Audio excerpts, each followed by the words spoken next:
Welcome, welcome, welcome to a interesting edition today of little sidecast of the Red Zone here. It's a Tuesday. Usually we join you all on a Wednesday, but this week a weird week with Thursday night game against ULM. We have fall break. People be out of town, and so Josh Holland and Fletcher Keel here, co-hosts of the Red Zone on Wednesday nights, and we're going to talk a little bit of a different show today. Today we're going to do a midseason report. Sounds kind good. of where WKU is at in comparison to what people thought they'd be able to do.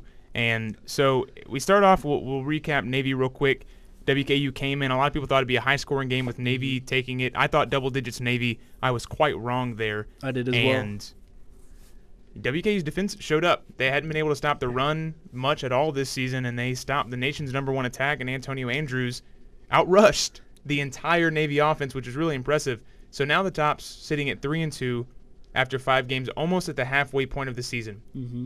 A lot of people thought that, Fletcher, that this could be a BCS buster team. If they could sneak by Tennessee, that this team could go to a BCS game circa TCU or Boise State. But that just hasn't happened this year. You're right, and we, especially on Red Zone, we talk about that Tennessee game a lot as the game that kind of not necessarily derailed the season, but kind of put a little damper on the season from what everyone coming into it expected. And I think we should stop that because Tennessee, obviously a much better opponent in the history in terms of the athleticism on the team, all of that stuff.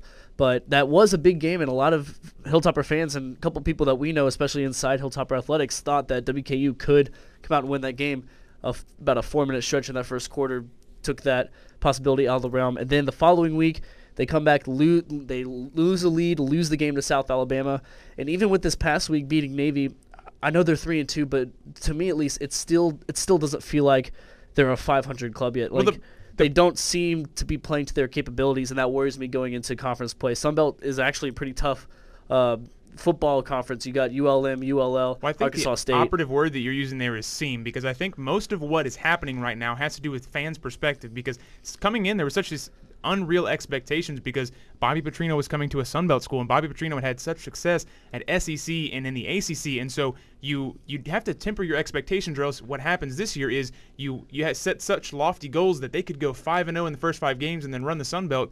3-2 still a winning record. Well, I think it not only has to do with Bobby Petrino coming, but the performance that they put on the field last season and the potential that we saw. We thought they might run the table following that Alabama loss to go undefeated in the Sun Belt. And so I think a lot of people saw that ULM game as kind of a fluke when they, again, gave up that big lead, lost in overtime, lost the next but 2 if anything, games Fletcher, after that. Shouldn't people have had lower expectations after last year because they start off so hot and then they lose 4 out of 5 games, including the first bowl game that they'd ever been to in the FBS?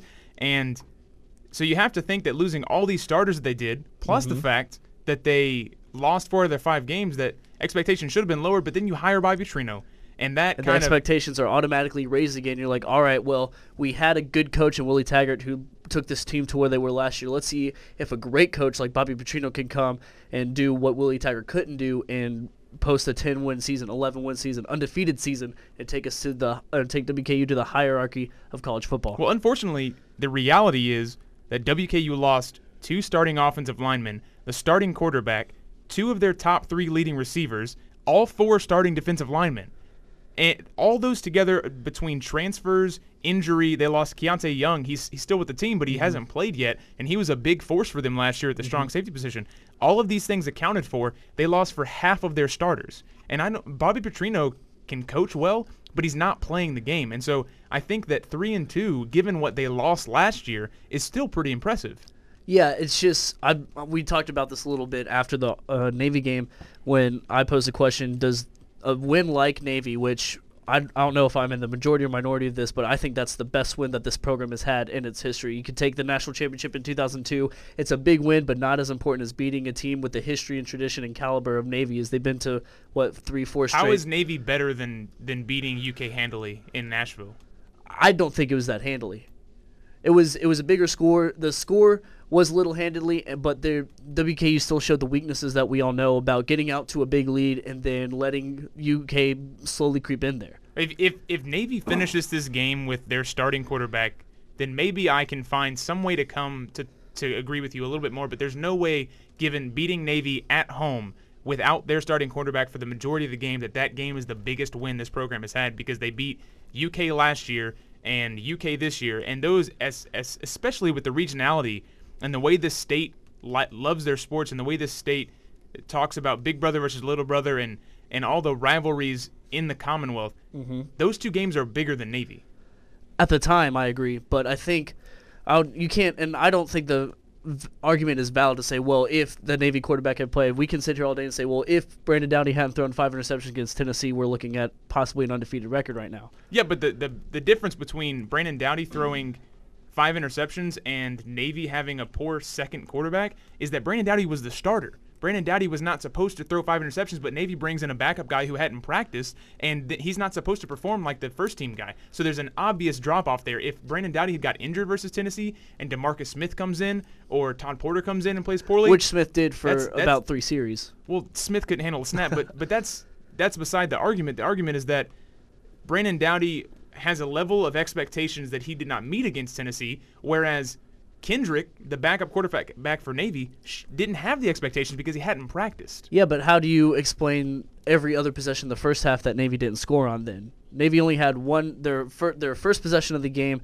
took it, 60, 70 yards down the field and scored. You don't score every possession. I understand that. But if that quarterback is as big a difference maker as you say, they would have at least found a way to get into another scoring opportunity in that first half. Well, he got injured on a 2nd and 6, and they didn't have a chance. They were in WKU's territory, and Keenan Reynolds got injured on a 2nd and 6, so they didn't have a chance to score on that drive.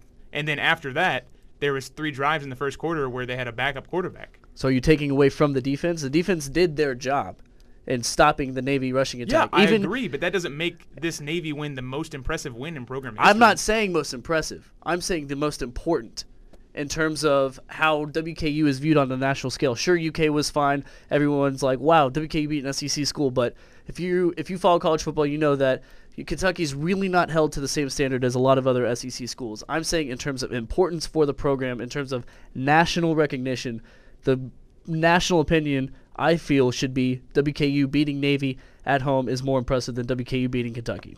I think you're wrong, Fletcher. The national opinion would side with any SEC school over an average any other school. That's just how people look. The SEC is held to such a higher standard. Regardless of that Navy game, they're sitting at 3-2. And I think that, let's say WKU loses to UK first game of the season but beats South Al like they should have, then I think that the situation on the Hill, as far as what fans think, is a lot different because I think they beat UK handily, and I think the stats show that they beat UK handily other than the turnovers. And so once you set that standard, then you kind of get crushed by Tennessee, and you go and you lose a game that you had command of for the entire game until the last few drives of the fourth quarter against South Al. Then all of a sudden people are seeing this collapse. Whereas if you don't go out and perform that well against UK and then you kind of build up and maybe perform a little better against UT and then you beat South Al, then it's a completely different story. And I think that all goes back to expectations. The fact, though, is WK's finally getting some experience. As far as receivers go, they came in Joel German, Taywan Taylor, Tyler Higbee, Nicholas Norris. 4 of their top receivers this year had 10 combined catches coming in. 2 of those guys freshmen. One of those guys, Joel German, had been on practice squad and stuff like that. 2 only really productive returning receivers, Willie McNeil and Mitchell Henry. And so as far as having production from where Bobby Petrino likes to go with the ball at the receiver position, that's really advancing. And so I think that WKU is in a good place heading into Week 6 versus ULM. Yeah, and Antonio Andrews has proven to be much more versatile back than we all thought he was. We kind of thought that he was the type of back that you give the ball to, and that's the only way he can get the ball is you hand it off to him and he'll make something happen. In Bobby Petrino's passing offense, we've seen him kind of evolve into kind of a receiving back as well. And so those young receivers have proven to be huge. A couple big drops during the UK and UT games, but as the season's progressed, they've learned to catch the ball. We haven't been talking about the drops like we did after Tennessee and after South Al. They looked really solid against Morgan State, which you're supposed to. I believe our good friend Jason Martin compared them to a 4A high school team, the Morgan State Bears, and they looked really good against Navy. And so as this season progresses and these receivers grow, they're only going to get better. Sitting at 3-2 right now, going on the road to play the University of Louisiana Monroe on Thursday night, 6:30 on ESPNU. And if WKU takes this game, which they should because the starting quarterback for ULM is out, and just he's a dangerous guy too. So that's going to be a huge He loss for single-handedly ULM. brought ULM back last year Absolutely. in Houchins. Dual threat quarterback in every sense of the word. So let's say that WKU takes this game like they should. They're sitting at 4-2, That's 1-1 pretty good. in the Sun Belt, and they still have Troy, Arkansas State, and Louisiana Lafayette, the 3 hardest teams left on their schedule, come to Bowling Green. And so you have to think that WKU is in a really, really good position right now because they get everyone coming to their place. One of those games is homecoming, so the crowd's going to be fired up. Another one, a blackout on Tuesday night, nationally televised, so you hope that people come out for that. And I think that WKU is in a better position than people saw them being in maybe 2 weeks ago after South Al when they were worrying about everything. Absolutely. And then you take a look at after ULM, the 3 remaining road games, basically cakewalks now. You don't want to say that, the belief of any given Saturday or any given Sunday, but they go to Georgia State down in Atlanta. That should be a win. They go to Army, who hasn't been the top of their game the past few years, so that'll be fun to watch as well. And then close out the road schedule in Texas State, another new member to the Sun Belt. They've played tough this year, but WKU should win that game, especially go back to the point of the receivers growing. Dowdy's going to grow. All the young linemen on offense and defense are going to grow, so it's going to be fun home stretch to this football season. Should be interesting. Once again, the game this Thursday night, 6:30 against ULM. See what WKU has in store for the Warhawks. They run a interesting 3-3-5 defense that is built on safeties rushing the passer. Should lead for some big holes for Antonio Andrews in the running game like he saw against Navy. Thanks for joining us with this special little podcast off of the Red Zone. For Fletcher Keel, I'm Josh Holland. We'll be with you tomorrow night.